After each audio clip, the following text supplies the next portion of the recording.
궁인 목사님이 쓰신 리액션이라는 책이 있습니다. 이 책을 보면 리스판스와 리액션이라는 단어가 차이가 있다라고 이야기를 하는데요.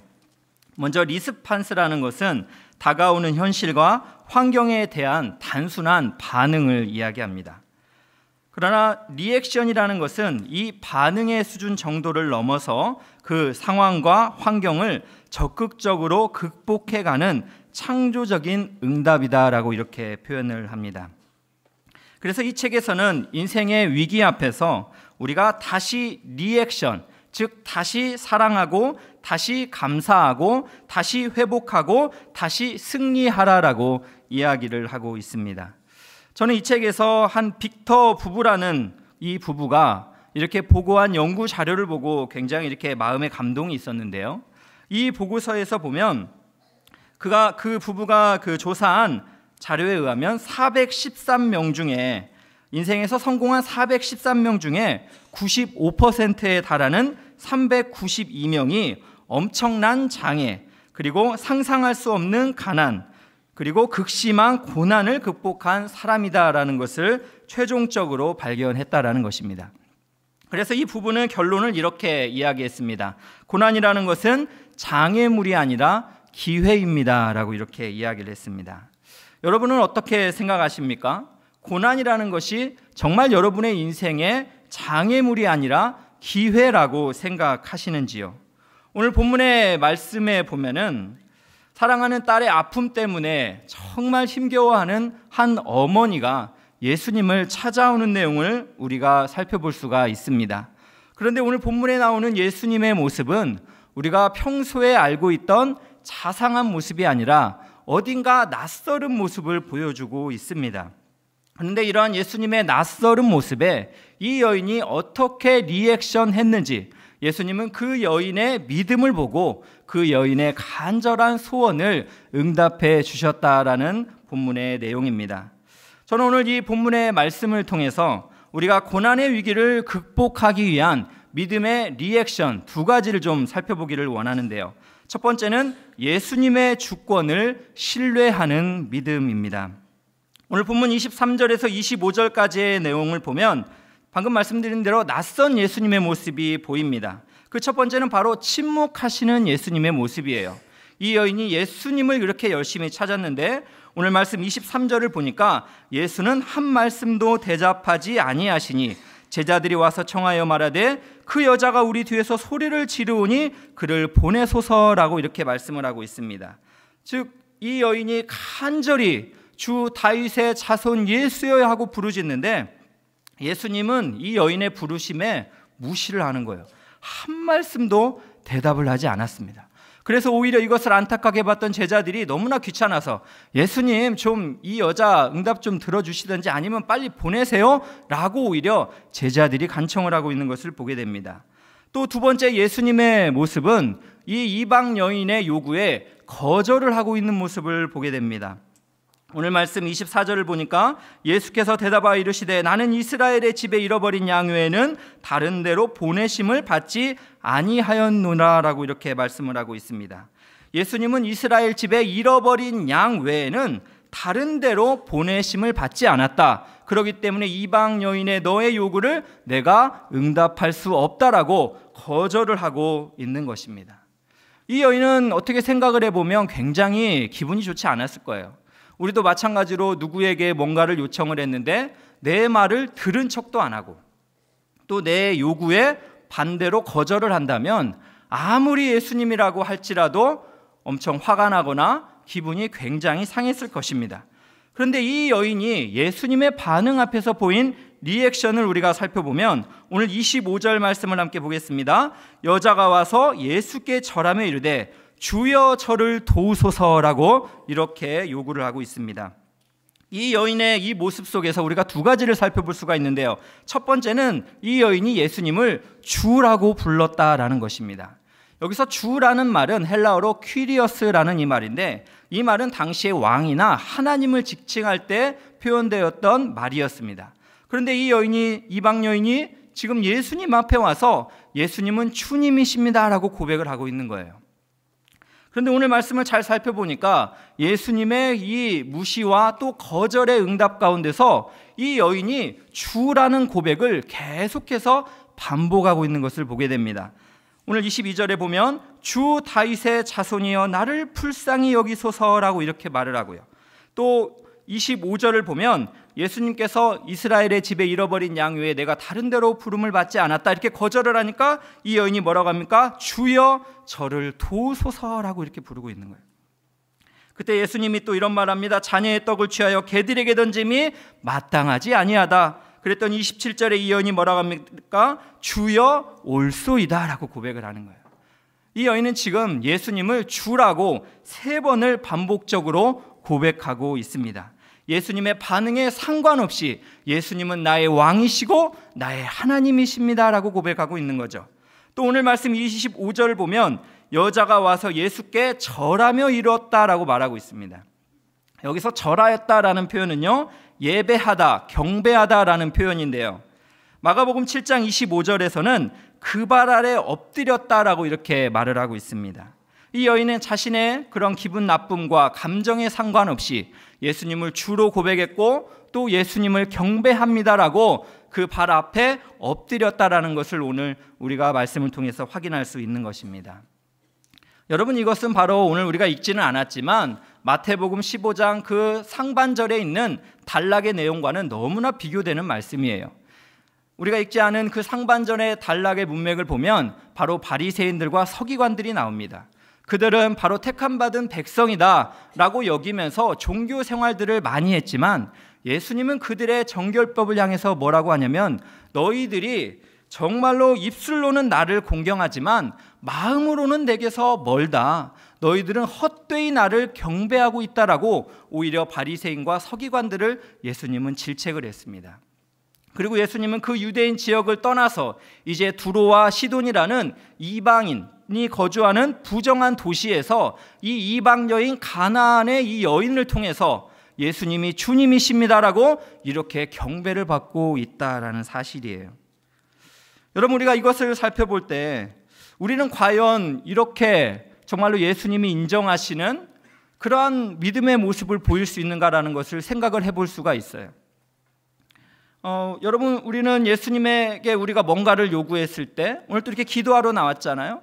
우리가 하나님께 그렇게 기도를 했는데 아무런 응답이 느껴지고 않거나 또 내가 열심히 기도를 했는데 오히려 거절의 이런 응답이 오면 여러분, 우리의 마음이 상하면서 정말 예수님이 주님이십니다. 예수님 경배를 받으소서 이렇게 할 수 있느냐라는 문제인 거예요. 제가 이전에 어머니 기도회를 인도할 때 어떤 어머님이 이렇게 기도를 열심히 했어요. 정말로 아들의 그 군대 문제를 위해서 하나님 앞에 열심히 기도를 했는데 하나님이 그 아들을 결국 어디를 보냈냐면은 그 후방에 있는 굉장히 좋은 곳인가 봐요. 좀 이런 표현이 좀 경거스러운 땡보직이라고 하나요? 뭐 이렇게 좀 좋은 데로 이렇게 보냈나 봐요. 그래서 그 아들이 이렇게 군대를 가니까 막 주변에 있는 그 군인들이 묻더래요. 너 무슨 백으로 여기 왔냐? 이렇게 좋은 데는 보통 민간인이 올 수 있는 곳은 아니야. 또 무슨 백이냐고 만나는 사람마다 묻더래요. 그래서 이 아들이 정말 너무나 궁금했대요. 우리 집에 숨겨놓은 무슨 큰 백이 있나 보다. 누군가 존재가 있나 보다. 그래서 어머니한테 전화를 해서 물어봤다는 거예요. 엄마, 우리 집에 정말 뭔가 우리를 지탱해주는 백이 있어? 하고 물어봤더니 이 어머님이 그때 자기의 기도가 생각이 났다라는 거예요. 그럼 우리 하나님이 우리 인생 최고의 백이지. 엄마가 너를 위해서 기도했더니 하나님이 너에게 이렇게 땡보지게 좋은 곳을 보내셨나 보다라고 이렇게 이야기를 했다는 거예요. 근데 여러분, 저는 이것뿐만 아니라 그 반대의 경우도 있었어요. 사랑하는 저희 교구의 순장님 부부가 정말로 사랑하는 아들을 좋은 곳에 보내달라고 하나님께 기도했는데 하나님께서 우리 순장님의 기도에 반대로 JSA라고 하나요? 공동경비구역 최전방으로 보내셨어요. 와, 이때 여러분 어떻게 반응을 해야 될까요? 어떻게 반응을 여러분들은 하시겠어요? 박영철 목사님이 쓰신 구멍난 복음을 기워라 라는 이런 책이 있습니다. 이 책에 보면은 우리가 너무 쉽고 빠르게 복음을 전하다 보니까 복음에 구멍이 난 것 같대요. 그래서 그 구멍난 복음은 무엇이냐 하면 바로 예수님이 우리의 죄를 위해서 구원하신 구주, 구세주는 되시지만 예수님을 주님으로는 우리가 신뢰하지 않는다는 거예요. 예수님이 우리의 주인이 되셔서 우리의 모든 삶의 영역을 통치하시는 것까지는 우리가 그렇게 순종하지 않는다라는 것입니다. 그래서 이 책에서는 이런 말을 합니다. 우리가 신약 성경을 살펴보면 구주, 구세주라는 단어는 24회 정도 나온다고 해요. 그러나 우리가 신약 성경을 살펴보면 주님이라는 표현은 433회나 나온다라고 그렇습니다. 그렇기 때문에 이 책에서는 그렇게 이야기합니다. 우리가 우리 죄를 위하여 구원하신 예수 그리스도를 구세주로 믿을 뿐만 아니라 우리 인생의 주님이십니다라고 고백하며 살아야 한다라고 이렇게 이야기를 하고 있습니다. 저는 또 제가 최근에 읽은 책 중에서 느긋한 제자도라는 책이 참 마음에 와닿았어요. 이 책 이름이 참 특이하죠. 느긋한 제자도래요. 이 책의 내용은 무엇이냐면 요즘 현대사회는 정말 빠름을 되게 중요시한다는 거예요. 뭔가 빨리 하면 능력 있고 잘 나가는 사람이라고 생각하지 느리게 달려가면 뭔가 문제가 있고 무능하다라고 생각을 한다는 거예요. 그러나 성경을 잘 살펴보면 예수님은 굉장히 느리셨어요. 굉장히 느긋하셨던 것을 보게 됩니다.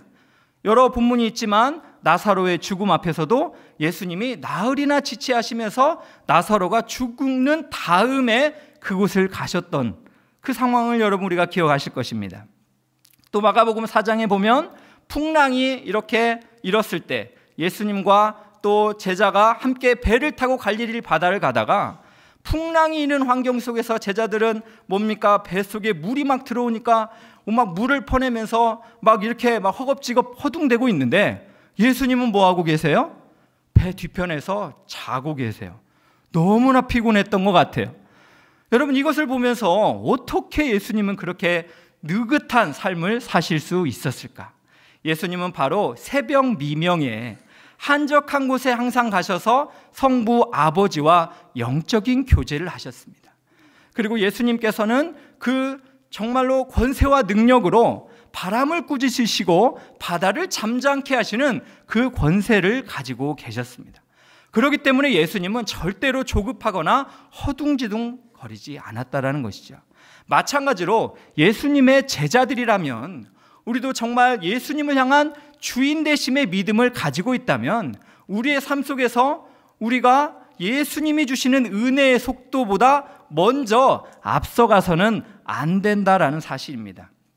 즉 예수님께서 우리의 주인 되시기 때문에 그분이 우리의 인생에 허락하시고 그분이 우리의 인생을 인도하시는 그 은혜의 속도를 따라 우리가 순종하며 걸어가면 우리의 인생도 주님이 약속하신 대로 풍성한 삶을 살 수 있다라는 내용입니다.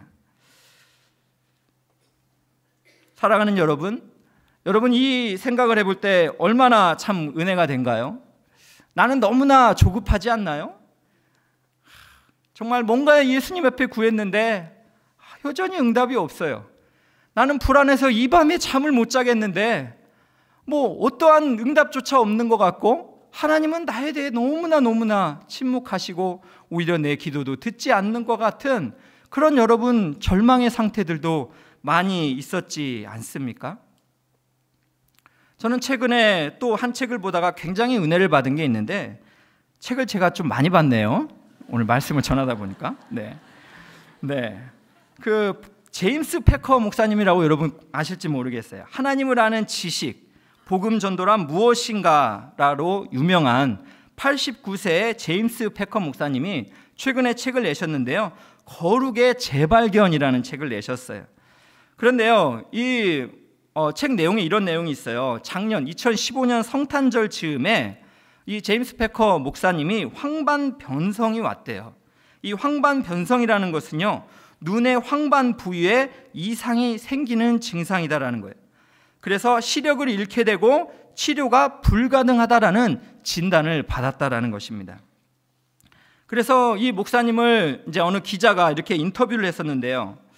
분명히 굉장히 목사님이 낙심했을 거야. 또 자기 연민에 빠졌을 거야라고 생각하고 그렇게 인터뷰를 했는데 이 제임스 패커 목사님이 하신 말이 이겁니다. 제가 읽어드릴게요.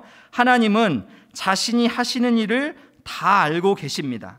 실명은 본부로부터 내려온 분명한 지시입니다. 저는 실명을 하나님의 사인으로 받아들입니다. 실명이 바로 본부로부터 내려온 지시라는 거예요. 이 실명은 하나님의 사인이라는 것이죠. 그리고 목사님이 이렇게 말합니다. 주님은 이 상황을 통하여 자신의 영광을 위해 먼과 선한 일을 하실 것입니다 라고 이렇게 고백을 했다라는 것입니다. 결국 이 책 내용 속에서 이 기자가 이렇게 이야기를 합니다.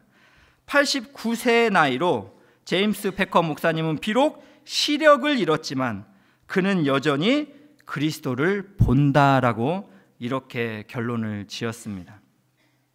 사랑하는 성도 여러분, 우리도 정말로 신앙생활을 하고 또 하나님 앞에 기도의 자리에 나아갈 때 우리가 생각하지 못하는 이렇게 제임스 패커 목사님과 같은 시력을 잃게 되는 그러한 표현할 수 없는 그런 환경이 올 때 여러분, 우리의 육체의 시력은 보이지 않아도 영의 시력은 밝아서 그리스도를 바라보아야 되지 않겠습니까? 찬송가 406장을 보면 여러분 참 은혜로운 찬송이 있습니다. 우리 한번 같이 불렀으면 좋겠는데 한번 불러볼까요? 고난 내 영혼 편히 쉴 곳과 풍랑이 일어도 안전한 폭풍까지도 다스리시는 주의 영원한 팔을 지혜 주의 영원하신 팔 함께하사 항상 나를 붙드시니 어느 곳에 가든지 요동하지 않음은 주의 팔을 의지함이라. 아멘. 로마서 11장 36절에 이런 말씀이 있습니다. 이는 만물이 주에게서 나오고 주로 말미암고 주에게로 돌아갑니다. 모든 만물의 시작이 주님에게 있고 또 만물의 마지막 주에게로 돌아갑니다. 그리고 만물의 과정도 주로 말미암고라고 말씀하셨습니다. 사랑하는 성도 여러분, 오늘 이 밤에 여러분이 가지고 온 그 기도의 제목들, 우리 주님으로 말미암아 주님께서 선하심으로 응답하여 주실 줄로 믿으시기를 축원합니다. 두 번째로 우리가 고난의 위기를 극복하는 믿음의 리액션은 무엇일까요? 그것은 바로 하나님의 은혜를 갈망하는 믿음입니다. 여러분, F4 세대라는 말을 들어보셨는지요? 이것은 옛날에 드라마 주인공 F4를 이야기하는 거 아니에요? 옛날에 분당 우리 교회도 F4가 있다고 하셔가지고 항상 저를 넣지 않아가지고 제가 마음이 상했던 설교를 준비하다 갑자기 확 생각이 나더라고요. 어쨌든 그 F4가 아니에요, 이거는. 근데 여러분, F4 세대가 있다라는 것입니다. 인터넷 뉴스를 보니까요, 우리가 3포, 5포, 7포, 9포 세대라는 말을 많이 익숙해서 알고 있습니다. 그러나 이제는 M포 세대라고 이야기를 하죠. 3포는 연애, 결혼, 출산, 5포는 두 가지를 더해서 취업, 그리고 내 집 마련, 그리고 7포는 인간관계, 그리고 꿈. 좀 심하죠. 9포는요, 건강, 외모, 관리까지 이야기가 나온다고 합니다. 이렇게 여러분, N가지를 포기하는 세대를 용어로 M포 세대라고 이렇게 말을 한다고 하는 거예요. 별로 여러분 긍정적이지는 않죠. 근데 여러분, 이건 한국 사회뿐만 아니라 유럽에서도요, 1000유로 세대, 그리스의 700유로 세대, 일본의 사토리 세대 등 세계적인 추세라고 이야기를 합니다. 그런데 부산 장신대학교 목회상담학 장보철 교수님은 우리에게 이런 말을 했습니다. 우리 그리스도인들에게 있어서 가장 큰 위기는 F4 세대다라는 말을 했습니다. 그렇다면 여러분, 우리가 M4 세대까지는 알겠는데 F4 세대는 무엇일까? 바로 이 F는 페이스입니다. 바로 믿음을 이야기하는 거죠. 이 땅에 많은 젊은이들, 또 많은 그리스도인들이 이제는 자신의 결핍과 그리고 부족함의 현상 가운데서 믿음까지 포기하는 F4 세대가 되어버렸다라는 것입니다. 여러분, 오늘 우리가 본문에서 만나는 이 가나안 이방 여인도 여전히 부족함과 결핍이 많은 여인입니다. 이 여인을 어떻게 소개하냐면 마가복음에 보니까 헬라인이다라고 표현을 합니다. 그리고 수로보닉의 족속이다라고 표현을 합니다. 그래서 이 여인이 이방 여인이었다라는 것을 강조하고 있는데요. 당시에는 그냥 헬라어를 쓰는 유대인도 있었지만 이 여인은 진짜 헬라어를 쓰는 헬라 여인이었다라는 것을 말씀하고 있는 것입니다. 근데 여러분, 이 가나안 여인은 이스라엘 족속에 있어서 어떤 존재입니까? 정복 전쟁에서 항상 원수 관계에 있는 그러한 족속이지 않습니까? 또 두 번째로 이 여인은요, 바로 흉악한 귀신이 들린 딸이 있는 여인이었어요. 마가복음을 보니까 더러운 영의 지배를 받고 있는 그러한 딸을 둔 여인이었다는 거죠. 바로 부정하다라고 유대인들이 말할 수 있는 그런 결핍과 부족함의 그런 환경에 가정을 둔 여인이었습니다. 근데 이 여인이요, 이 상태에서 포기하지 않고 예수님에게 나아왔다라는 것이에요. 근데 오늘 아까 말씀드린 대로 예수님이 굉장히 낯선 모습을 보여주고 있어요. 계속 이 여인을 무시하고 또 나는 이스라엘에게만 왔다, 이방인에게는 내가 관계가 없다, 이런 표현들을 하고 있는 거예요. 저는 이 말씀을 보면서 마치 예수님께서 제자 훈련을 시키는 것 같은 느낌이 많이 들었어요. 여러분, 이렇게 제자 훈련 시키면 우리 제자반 우리 귀한 성도님들 뭔가 이렇게 잘해도 잘했습니다 막 이렇게 안 하고 싶을 때가 있잖아요. 왜냐하면 너무 빠른 포만감에 빠지실까 봐. 너무 빠른 포만감에 자기를 너무 극찬하다가, 그럴 일은 좀 없겠지만, 그러다가 혹시라도 오히려 칭찬이 독이 되지는 않을까라는 생각이 있어서 그럴 때가 좀 있습니다. 저 같은 경우는 있어요. 그런데 오늘 말씀을 보니까 예수님이 마치 그렇게 하시는 것 같았어요. 마치 이방 여인을 훈련시키는 것 같았습니다. 그러면서 예수님이 아주 정점을 찍는 것 같은 말씀을 오늘 26절에서 하셔요. 한번 보겠습니다. 대답하여 이르시되 자녀의 떡을 취하여 개들에게 던짐이 마땅하지 아니하니라.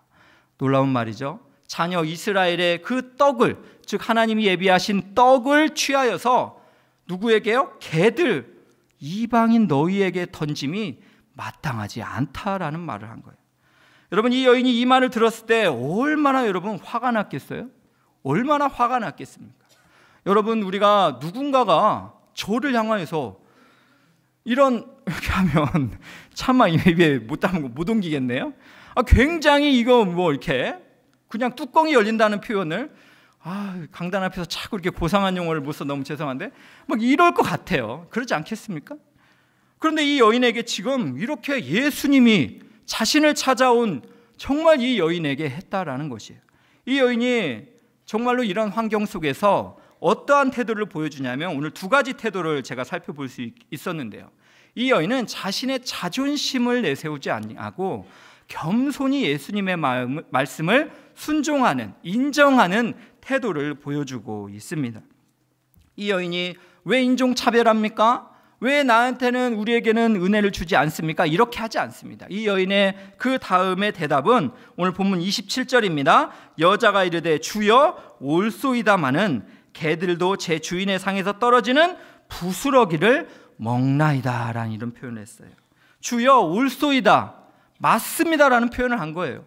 주여, 내 존재가 정말로 예수님이 말씀하신 대로 유대인들이 우리 이방인을 향하여서 아주 비천한 존재인 개들이라고 표현하는 거 맞습니다. 저의 신분이 이거 올소입니다라고 지금 이 여인이 인정을 했다라는 것이에요. 이것은 바로 이 여인이 무엇을 생각했냐면 이 여인이 처음에 예수님을 주 다윗의 자손 예수여라고 부르고 있습니다. 즉 예수님을 구약의 그 선지자들이 이야기했던 메시아입니다라는 것을 처음부터 인정을 한 거예요. 그리고 예수님의 이러한 반응 앞에서도 이 여인이 계속해서 이런 믿음의 반응들을 보여주고 있는 것을 우리가 지금 살펴보고 있지 않습니까? 그러면서 이 여인이 믿은 것은 무엇이냐면 예수님 정말 맞습니다. 예수님의 구속사역이 예수님의 처음이 택한 이스라엘 백성이고 그 다음이 우리 이방인인 것을 인정합니다라는 믿음의 태도를 보여주고 있다라는 사실입니다. 그런데 여러분, 이 여인의 두 번째 모습은 여기서 끝나지 않았다라는 거예요. 오늘 말씀에 우리가 두 번째를 또 볼 수가 있는데 바로 이 여인은 하나님의 은혜를 구하는 포기하지 않는 믿음을 보여주고 있습니다. 이 여인이 한 말을 보십시오. 오늘 27절에 주여 올소이다마는 개들도 제 주인의 상에서 떨어지는 부스러기를 먹나이다 이런 표현을 했습니다. 즉 무엇입니까? 개와 주인의 관계를 이야기한 거예요. 여러분, 이 개도 주인이 있다라는 거죠. 주인과 개의 관계는 어떤 관계입니까? 돌봄의 관계가 있잖아요. 주인이신 예수님께서 이 개라고 표현되는 이방인들도 돌봐주실 것에 대한 믿음을 가지고 있었습니다. 그래서 이 여인은 포기하지 않고, 맞습니다, 주님, 정말 저희가 유대인들이 말하는 그 개라고 칭함을 받는 낮은 신분입니다. 그러나 이 개들도 주인이 정말로 자녀에게 주신 그 상에서 떨어지는 은혜의 부스러기라도 먹게 해달라라는 간청을 보여주고 있다라는 사실입니다. 예수님께서는 이 여인의 이러한 고백을 통해서 뭐라고 나중에 말씀하시냐면, 오늘 본문 28절입니다. 우리 한번 같이 읽어보도록 하겠습니다. 시작. 이에 예수께서 대답하여 이르시되 여자여, 내 믿음이 크도다. 내 소원대로 되리라 하시니 그때로부터 그의 딸이 나으니라 라고 말씀을 하고 있습니다. 이 여인의 지금 리액션을 보고 예수님께서 진짜 은혜를 주시는 거예요. 은혜의 부스러기를 달라는 이 여인에게 여자야, 내 믿음이 크도다, 내 소원대로 되리라라고 진정으로 이 여인의 딸에게서 귀신이 나가는 그러한 놀라운 치유를 보여주셨다라는 사실입니다. 저는 이 말씀을 보면서 참 이렇게 무슨 생각이 들었냐면, 와, 정말 은혜를 강구해야 되겠다라는 생각도 들었고요. 또 약간 또 다른 생각을 해서, 예수님의 은혜의 부스러기가 이런 치유 정도면 은혜의 떡떡이는 얼마나 클까, 이런 좀 재미난 생각을 좀 해보게 되었습니다. 사랑하는 성도 여러분, 여러분은 어떻습니까? 여러분의 인생 중에 결핍이나 부족함의 그러한 환경이 찾아올 때 정말로 예수님의 은혜를 구하는, 그런 사모하는, 갈망하는 믿음으로 예수님 앞에 나아가고 계신지요? 최병락 목사님이 쓰신 부족함이라는 책을 보면 바울을 가리켜서 가시를 품은 사람이다라는 이런 표현을 합니다. 즉 바울은 장점도 많았지만 단점도 많았다는 거예요. 바울의 큰 단점 3가지를 이야기했는데, 첫 번째는 안질의 병이 있었다는 거예요. 눈이 좋지 않아서 잘 보지 못했다 그래요. 그래서 많은 다른 사람들이 대피를 해줘야 될 정도였다라는 표현을 하고 있습니다. 또 두 번째로 이 바울의 단점은 말을 좀 더듬었다라는 표현을 하고 있습니다. 그래서 설교를 하고 이렇게 말을 할 때에 정말로 막 유창하고 그러진 않았나 봐요. 사도행전에 보면 유두고라는 그 청년이 바울의 설교를 듣다가 창문에서 막 떨어진, 영적으로 뭐 문제가 있었겠지만 이런 예화들도 있었던 거 보면 말 더듬이었다라는 그런 주장들이 있다라는 사실이죠. 또 세 번째는 정확히 표현되지 않았지만 고린도후서 12장에 보면 육체에 가시가 있었다라는 표현이 있습니다. 그 육체의 가시가 간질이었다라는 이런 표현도 이렇게 있지만, 결국 이 바울은 육체의 가시, 즉 사단의 사자라는 표현을 이야기하는 그런 약점을 가지고 있었다는 거예요. 근데 이 바울이 이것을 낫게 해달라고 하나님 앞에 3번이나 간절하게 기도합니다. 그리고 온전하게 끝까지 기도하는 모습을 볼 수 있습니다. 그러나 예수님께서 하신 말씀이 고린도후서 12장 8절에서 10절까지 나오고 있는데, 우리 한번 같이 읽어보도록 하겠습니다. 시작. 이것이 내게서 떠나가게 하기 위하여 내가 3번 주께 간구하였더니 나에게 이르시기를 내 은혜가 내게 족하도다. 이는 내 능력이 약한 데서 온전하여짐이라 하신지라. 그러므로 도리어 크게 기뻐함으로 나의 여러 약한 것들에 대하여 자랑하리니 이는 그리스도의 능력이 내게 머물게 하려 함이라. 그러므로 내가 그리스도를 위하여 약한 것들과 능욕과 궁핍과 박해와 곤고를 기뻐하노니 이는 내가 약한 그때에 강함이라. 아멘. 바울의 약함이 즉 하나님의 능력에 머물게 하려 하심이다라는 고백을 하고 있는 것입니다. 그렇습니다, 여러분.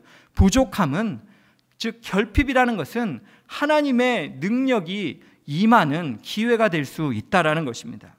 그래서 이 책에서 저자는 이렇게 말을 합니다. 결핍과 부족함이 주는 최고의 선물은 하나님을 바라보게 한다는 것입니다. 주님께 나의 부족함을 드릴 때 주님께서는 그 안에 놀라운 보석들로 채우시기 때문에 부족함은 은혜를 담는 그릇입니다 라고 이렇게 이야기를 했습니다. 그렇습니다. 사랑하는 우리 성도 여러분, 우리의 결핍, 우리의 부족함, 이것이 하나님의 은혜를 담는 그릇이 되는 줄로 믿으시기를 주님의 이름으로 축원합니다. 저는 오늘 말씀을 묵상을 하면서 정말 하나님이 저의 인생 가운데 많은 은혜를 주셨는데 대학생 때 필리핀에서 한 6개월 동안 선교를 했던 생각이 참 많이 났습니다. 대학 시절에 필리핀에 가서 영어도 배우고 선교도 해야 되겠다 이런 꿈을 가지고 그렇게 선교를 갔습니다. 그런데 그곳에 간 지 한 달 만에 저는 다리를 다치게 됐어요. 다리를 다치게 되니까요, 이게 참 동료들한테 엄청난 피해를 주게 되더라고요. 동료들의 힘이 아니면 뭔가 할 수가 없고 동료들이 또 저 때문에 뭔가를 이렇게 할 수 없는, 그래서 굉장히 미안한 마음에 가득했습니다. 어느 날은 이렇게 동료들이 이렇게 선교를 다 나간 날 저 혼자 움직일 수 없으니까 2층의 방 한 구석에서 불이 꺼진 그 상태에서 이렇게 정말로 괴로워서 누워있는 제 자신을 보고 참 힘이 들었습니다. 그때 제 머릿속에 이렇게 스쳐 지나간 생각이 무엇이었냐면 냉동고에 있는 그냥 그런 고기 덩어리와 지금 이 방 안에 누워있는 나하고 과연 차이가 있다면 무엇일까? 이런 이상한 생각까지 했어요. 그러니까 영적으로 큰 침체에 빠졌던 것이죠. 그래서 정말로 우리 동료들에게 기도를 부탁하고 또 그때부터 하나님 나에게도 은혜를 주세요. 나 필리핀 오면 선교 진짜 잘할 줄 알았는데 지금 다리 하나 이렇게 다쳐가지고 이렇게 아무것도 못하는, 그래서 자존감마저 정체성마저 상실한 저의 모습이 너무나 부끄럽습니다라고 하나님 앞에 눈물로 기도를 드렸습니다. 그리고 며칠의 시간이 지난 후에 이 선교 사역에는 무엇이 있냐면 원주민 마을에 가가지고 그 원주민들과 한 달 동안 사는 그런 프로그램이 있습니다. 그래서 원주민 마을에, 원주민 가정에 저희 학생들이 한 명씩 들어가는 거예요. 또 그냥 가면 안 되고 쌀 가만 이렇게 가지고 들어갑니다. 그래서 한 달 동안 이렇게 생활을 하기 위해서 갔는데 제가 그 원주민 마을에 간 그날 제가 이렇게 목발을 짚고 이렇게 쩔뚝거리며 오는 것을 보고는 동네 사람들이 막 다 모이더라고요. 그러면서 저를 어디론가로 데려갔습니다. 그 어디가 어디냐면 제가 지금 생각해보면 그 원주민들의 의사였던 것 같아요. 나나이라고 부르는 그 얼굴과 정체를 모르는 그분이 말도 통하지 않잖아요. 갑자기 방기부스를 한 저를 딱 보더니 갑자기 기부스를 풀고 딱 부수면서 버려버리는 거예요. 그리고 제 다리를 갑자기 만지기 시작했습니다. 저는 그때 주여, 제가 이제 평생 못 건나니까 정말 얼마나 불안했는지 몰라요. 무서웠어요, 정말로요. 진짜 정말 도망치고 싶었어요. 근데 말도 안 통하고 정말 어쩔 수가 없어요. 나는 이제 진짜 여기서 순교하는구나 뭐 이런 생각을 하면서 또 나 때문에 또 그때는 또 성령이 충만해서 내가 이 아주머니를 이렇게 거절하면 또 복음이 안 전해질까 막 이런 마음이 있어가지고 거절도 못하는. 근데 이 아주머님께서 제 다리를 막 두두두두 막 만지면서 소리가 막 나는 거예요. 그리고 아이들한테 뭔가 이상한 풀, 정체 모를 이상한 풀을 가져오라고 해서 막 제 다리에다 붙이고 막 이렇게 감았어요. 와, 정말 얼마나 그때 무서웠는지 모릅니다, 진짜. 그런데요, 놀랍더라고요. 정말 놀랍더라고요.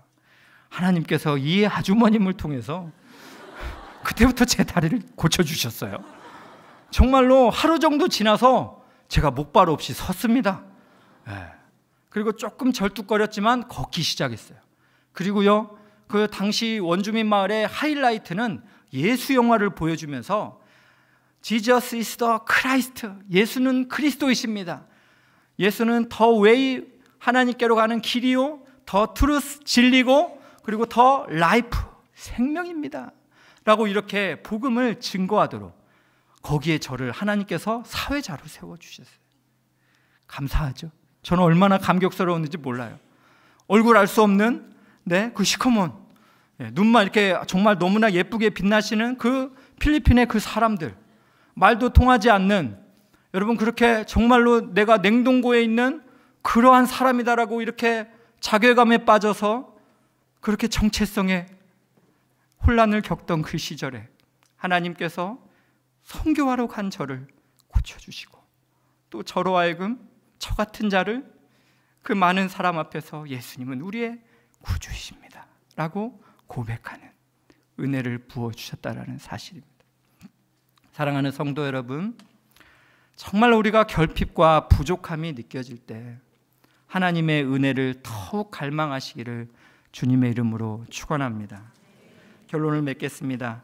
최윤식 박사님이 쓰신 한국교회 미래의 지도라는 책을 보면 미래의 파도가 다가올 때 그 파도에 대처하는 두 부류의 사람들을 이야기합니다. 그 첫 번째 사람들은 파도의 높이에 두려워하는 사람들이에요. 미래의 파도가 이렇게 다가올 때 파도의 높이가 너무 두려워서 소리를 지르고 도망치는 사람들입니다. 그리고 그 두 번째 부류의 사람들은 이 높은 변화하는 파도를 타는 사람이다라는 표현을 합니다. 즉 파도보다 더 크신 하나님을 신뢰하고 이 파도가 높으면 높을수록 파도의 속도가 세면 셀수록 파도를 즐겁게 타는 사람이다라는 이런 표현을 했습니다.